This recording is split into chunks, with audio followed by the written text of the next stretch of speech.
자동차 부품회사 다스죠.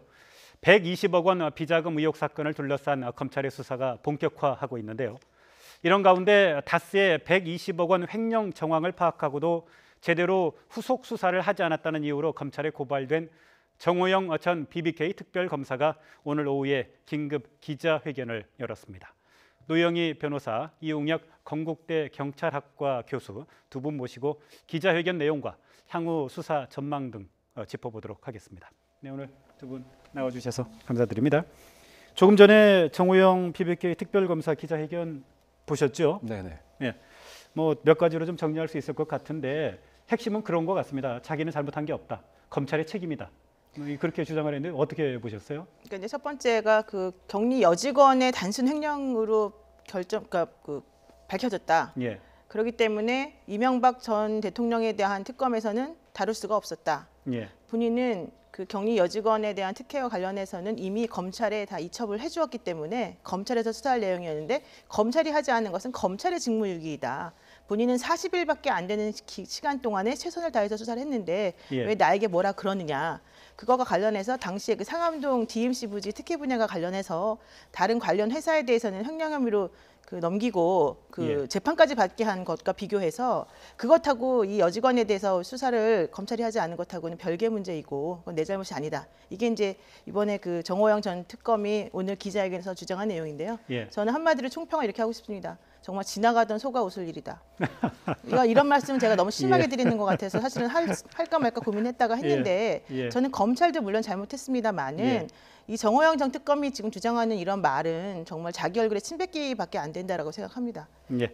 왜 지나가던 소가 웃을 일이라고 이렇게 노영희 변호사께서 생각하시는지는 우리가 좀 더 이야기를 진행하면서 하나하나 이게 조목조목 짚어보도록 하죠. 우리 이 교수께서는 어떻게 보셨어요? 기본적으로 제가 생각할 때는 그 직무유기 혐의로 지금 고발되지 않았습니까? 특수직무유기 혐의입니다. 그것은 아니다라고 하는 항변을 여러 자료와 논리를 사용해서 하는 것 같습니다. 나는 최선을 다했다라고 하는 얘기죠. 즉 특검법이 주어진 짧은 시간과 한정된 인력으로 검찰이 못했던 것을 나는 압수수색 등을 통해서 적어도 밝혀낸 것은 아니냐 이 얘기를 사실 하고 싶었던 것 같고요.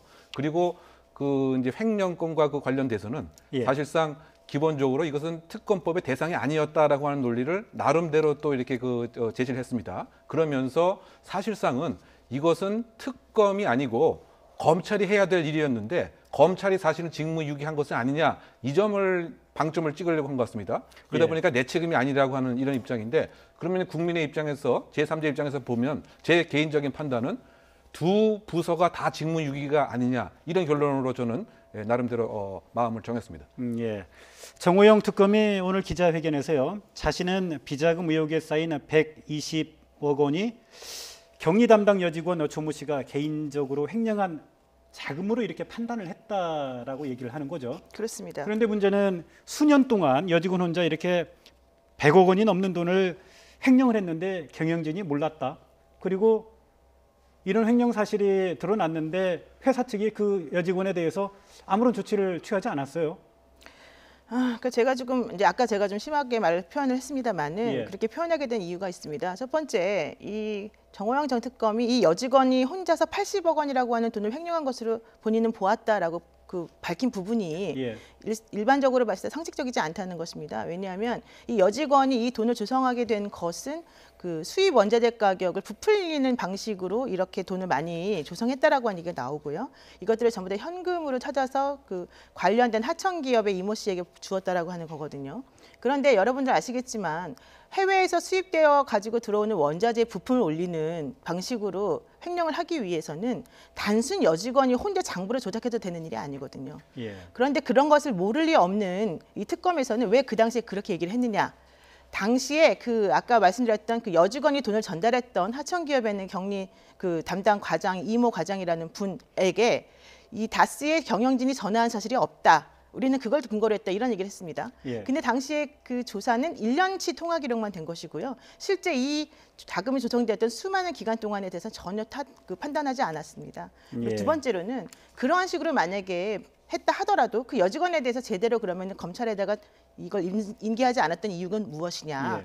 본인은 특검법에서 관련된 인지조항에 해당하지 않는다라고 판단했다는 건데 이것이 왜 판단이 되지 않는지, 그러니까 인지조항이 왜 안 되는지 저는 좀 이해가 안 가고 두 번째로는 당시에 그 상암동 DMC 부지 관련해서 한독이라고 하는 회사의 경영진이 58억 원인가에 상항하는 그런 횡령을 했다라고 하는 사실을 같이 수사하는 과정에서 밝혀냈다가 그것에 대해서는 검찰에 제대로 인계를 해줬습니다. 그래서 그 당시에 임직원들이 엄청나게 많은 벌금도 내고 추징금도 내고 옥살이도 했는데 이 여직원에 대해서는 전혀 주지 않고 그냥 슬쩍 종이 사이에 끼워 넣어서 주었다는 거예요. 그러면서 현재 그 당시 이제 검찰총장이었던 임채진 그 현재 변호사가 우리는 못 받았다고 하니까 당신들이 왜 우리가 주었는데 못 받았냐? 당신들이 이걸 읽지 않은 거 잘못 아니냐? 이렇게 지금 얘기를 하고 있거든요. 그렇기 때문에 제가 봤을 때는 정호영 전 특검이 주장하는 내용은 좀 받아들이기 어렵다라고 생각하고 있습니다. 또 한 가지요. 정호영 특검이 여직원의 횡령은 특검의 수사 대상이 아니라고 오늘도 이렇게 주장을 했는데요. 그런데 당시 특검법의 2조 7항을 보면 사건 수사 과정에서 인지된 관련 사건도 수사할 수 있다고 돼 있더군요. 바로 이 부분 때문에 참여연대나 민변이나 이런 데서 정호영 특검에 대해서 특수직무유기죄가 인정이 된다라고 지금 주장을 하는 거죠. 네, 그렇게 주장을 하는데 지금 이제 정 특검은 그 자체를 정면 부인하고 있는 거죠. 이것은 관련된 사건이 아니기 때문에 인지할 수 없는 것으로 판단한 것 같습니다. 관련된 사건이라 인지가 되어야 이게 통제가 되는 것인데 이것은 다스의 그 본질하고는 전혀 관계가 없는 일 개인의 문제였다. 그리고 관련이 있다고 하면 여러 가지 증거를 찾았어야 되는데 즉 상사가 관련되어 있다고 하는 점 그리고 이명박 대통령이 직접적으로 공모했다고 하는 점 이 점에 증거가 있어야 되는데 우리 그 특검 수사팀은 시간도 짧고 인력도 한계가 있어서 이것을 제대로 찾는 증거는 없었다. 따라서 이것은 인지 사건으로 보는 데는 한계가 있을 수밖에 없었던 이런 그 사건이었다. 그래서 40일 내에는 요 정도뿐이 못했다. 이제 이런 그 논리를 피고 이제 있는 그 상황인 것입니다. 관련성 여부에 대한 또 법리적 그 공방이 또 있겠군요. 그렇습니다. 그리고요 또 한 가지 정호영 특검이 노영희 변호사께서 말씀을 해주셨지만 당시 검찰의 수사 내용을 모두 인계했다 이렇게 주장을 하는데 당시 검찰총장이었던 임채진 변호사는 보고받은 적이 없다고 이야기를 해서 지금 진실 게임이 벌어지고 있지 않습니까? 그렇습니다. 그러니까 자기가 주장하는 것은 어쨌든 간에 여직원의 개인 횡령을 찾아내었고 그 부분에 대해서 물론 공식적으로 발표는 하지 않았지만 검찰은 다 알고 있었었는데 그걸 받아서 확인하지 않은 그냥 그대로 창고에 집어넣었다는 게 말이 되느냐. 우리는 당신들이 이렇게 무능해서 전혀 찾아내지 못했던 120억이라도 우리 찾아내지 않았었냐 이런 얘기를 했었거든요. 그리고 또 하나 중요한 것은 당시에 이제 이 다스를 세울 때 들어간 돈의 소유자가 그 돈을 지원했던 사람이 이상은 회장하고 이제 그 고인이 되었던 그 이명박 전 대통령의 처남이었는데 김대정 씨요. 그렇죠. 근데 그분들이 다스 설립에 돈을 집어넣었던 것까지는 우리가 밝혀냈다. 그러면 된 거 아니냐라고 얘기를 하고 있어요. 그런데 요즘에 최근에 나온 수사 자료에 의하면은 그 이외에 건물을 세우거나 여러 가지 할 때 들어간 수억 원의 돈은 이명박 전 대통령이 직접 현금으로 주었다라고 하는 얘기 나오고 있지 않습니까?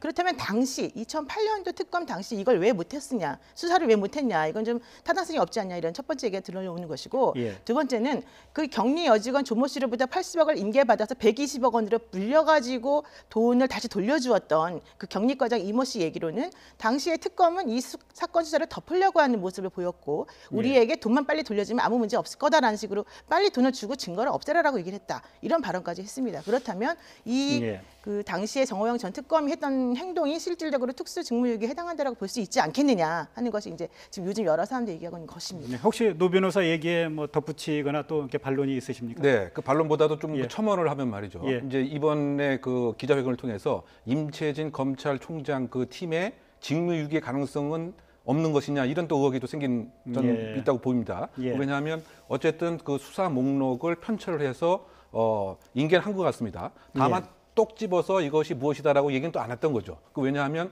이것을 다루기에 상당히 마치 뜨거운 감자처럼 이와 같은 사건을 왜 우리 팀이 해야 되지? 이런 것이 암묵적으로 있었던 것 같습니다. 그러다 보니까 이것을 나름대로 받은 사람을 뭐라고 표현했냐? 서류 뭉치를 받았다. 뭐 이렇게 얘기를 하는 지금 상황인 것이죠.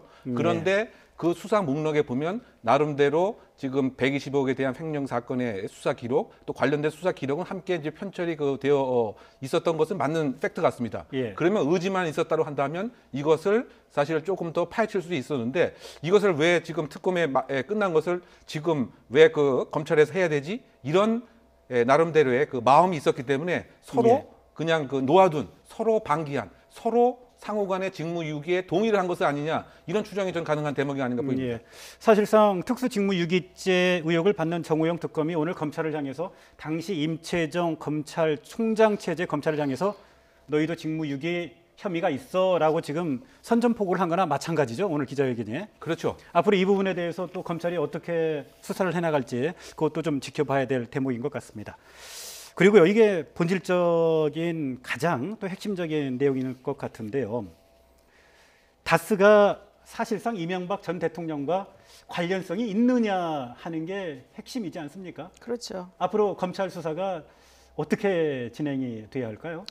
네, 기본적으로는 그 뭐 당시 이명박 전 대통령의 그 집사로 불리웠던 그 김백준 전 총무기획관의 수사 결과도 마찬가지이고, 예. 그 전에 다스에서 그 이명박 전 대통령과 현대에서 같이 이제 그 동고동락했었던 2명의 다스를 세울 때 같이 그 경영진으로 참여했던 김성우 전 사장하고 예. 권승호 전 전무가 사실은 2008년도에 이명박 전 대통령이 취임하면서 그만둔 정황이 있습니다. 예. 그때 당시에는 이 두 분이 제대로 말을 하지 않았기 때문에 수사가 제대로 진행되지 않았다라고 하는 게 공론이었는데, 이제 그분들도 지금 며칠 전에 계속해서 조사를 하고 난 다음에는 실제로 이 이명박 전 대통령이 직접 관여했다라고 하는 것과 관련돼서 여러 가지 입을 열고 있다라고 하는 게 지금 수사의 포인트거든요. 예. 그렇다면 아마도 이명박 전 대통령이 다스에 직접 관여하고 참여한 사람이다라고 하는 게 밝혀질 가능성이 높고요. 예. 만약에 그런 것이 밝혀졌다라고 한다면은 그 다음에 이제 더 중요한 거죠. 왜냐하면 BBK 주가 조작 사건과 관련해서 당시에 문제가 되었었던 그 주가 조작으로 인해서 손해 보았던 수많은 그 피해자들이 있었었는데, 예. 이 피해자들이 사실은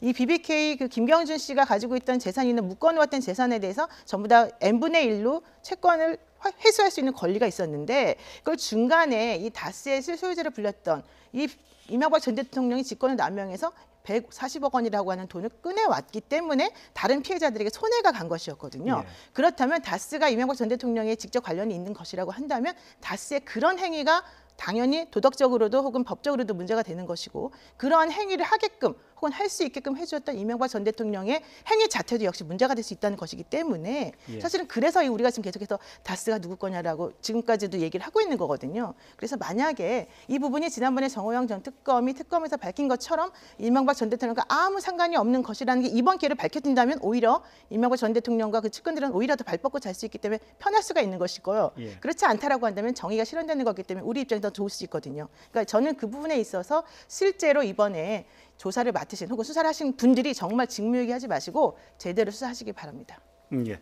혹시 뭐 더 덧붙이고 싶은 말씀 결국은 이제 있으신가요? 그 똑 떨어지는 그 문건 자체가 확보될 수 있느냐, 아니면 예. 이 여부가 이명박 대통령에 대한 그 수사를 할 수 있느냐의 하나의 그 관건인 것 같습니다. 지금 상당 부분 그 측근에 있어서의 그 수사적 압박은 분명히 존재하고 있지만, 그렇다고 해서 전직 대통령을 이런 진술 증거에 의해서만 소환하기는 그 한계가 분명히 있겠죠. 그래서 문건이라든가 무엇인가 구체적인 물건이 수사를 통해서 확보가 된 다음에 그 다음 선으로 수사가 진행되지 않을까 예상이 됩니다. 예. 이게 좀 또 다른 좀 갈래일 수 있는데요.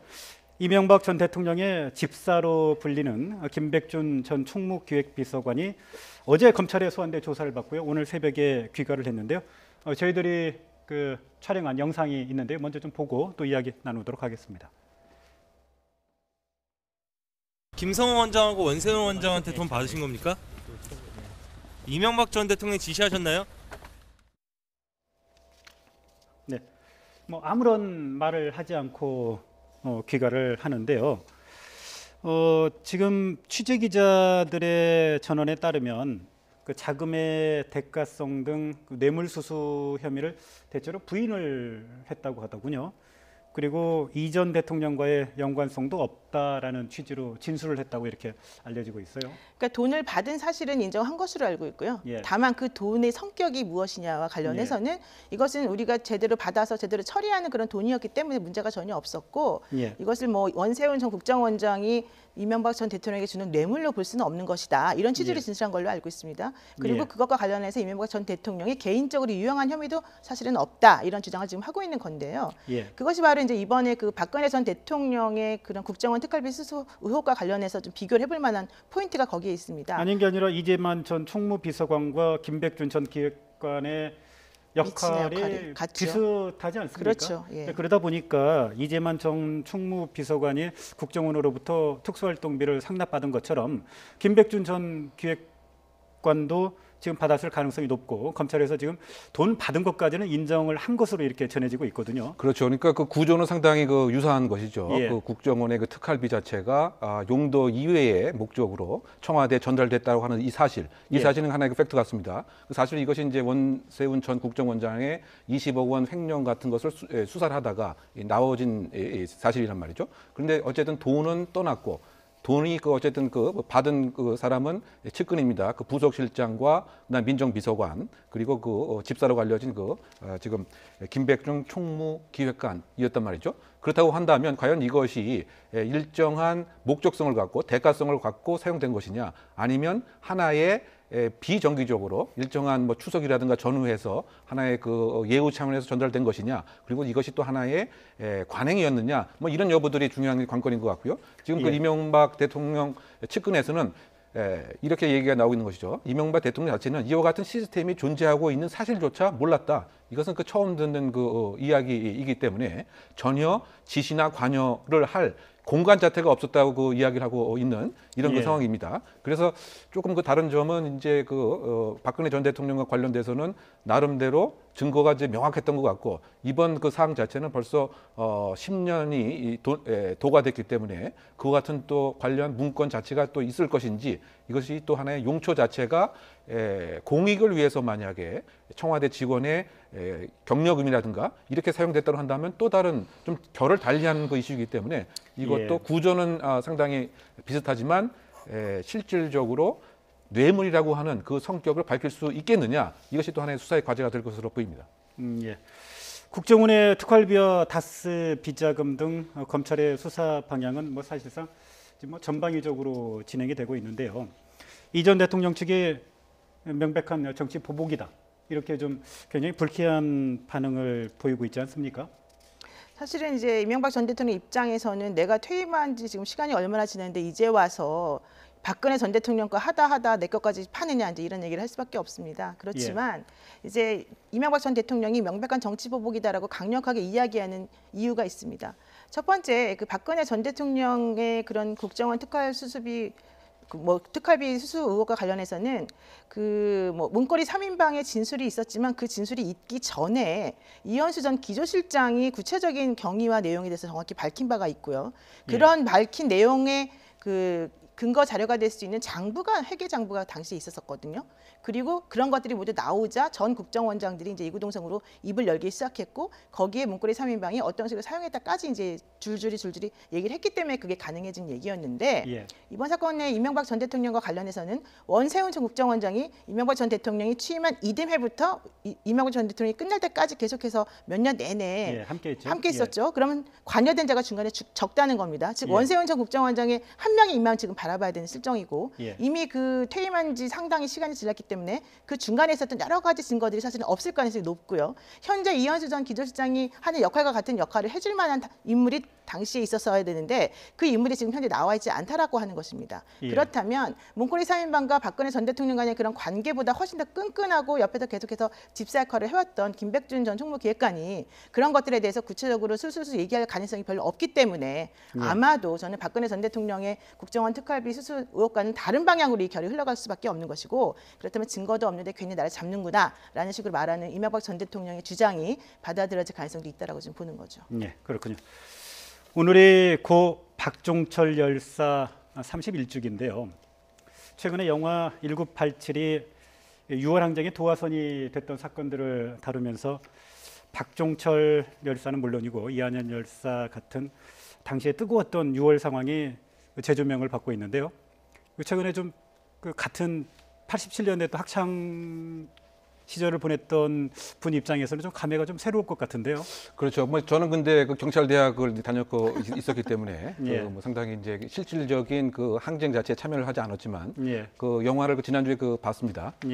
보았고, 물론 이제 그 상황 자체를 이제 함께 공감을 하고 있는 거죠. 결국 이제 핵심이 뭐냐, 국가 공권력이 오남용돼서 대학생이 사망을 했다고 하는 이 점 자체가 또 이것을 처음에 그대로 사실을 인정하지 않고 무엇인가 국가의 또 힘을 이용해서 합동 관계 장관 회의 등을 통해서 이것을 조직적으로 은폐하려고 했던 이 사실. 그래서 결국은 이게 육시방쟁으로 진화 발전하게 되었던 것 같고요. 그리고 이것이 영화라고 하는 상당 부분 상징성 있는 매체들을 통해서 지금 많은 젊은이들이 그 당시 몰랐던 사실들을 새로 알게끔 되는 이와 같은 효과가 있는 것 같고요. 그리고 이제 경찰의 그 당시 상황을 진정하게 반성한다고 하는 차원에서 아마 공식적으로는 처음으로 경찰청 수뇌부가 어제 공식적으로 이 남영동 경찰청 인권센터에 가서 이렇게 인사를 드리면서 이 여러 가지 반성의 상징적인 이야기를 한 것 같습니다. 그런 의미에서 사실은 오늘 2시에 발표가 있었던 국정원의 권력 중에서 대공 수사권을 경찰로 이제 넘겨야 된다라고 하는 이 맥락하고도 이제 인권적인 반성이 있어야 되지 않느냐. 왜냐하면 그 당시에 책임자가 대공 수사 박정원 처장이었단 말이죠. 그 업무가 뭐였었냐면 대공 업무를 하는 과정에서 이와 같은 불상사가 일어났기 때문에 전반적인 반성과 더불어서 경찰의 새로운 모습을 보여주겠다는 차원에서 어제 경찰 지휘부가 조문을 표한 것이 아닌가 생각됩니다. 예. 지금 말씀 도중에 화면에 보이지만 오늘 경기도 남양주시 마석 모란공원 민주열사 묘역에서 박종철 열사의 31주기 추모식이 열렸다고 하더군요. 그런데 이제 어제 이철성 경찰청장 등 경찰 지휘부가 남영동 대공 분실을 찾아서 추모를 했어요.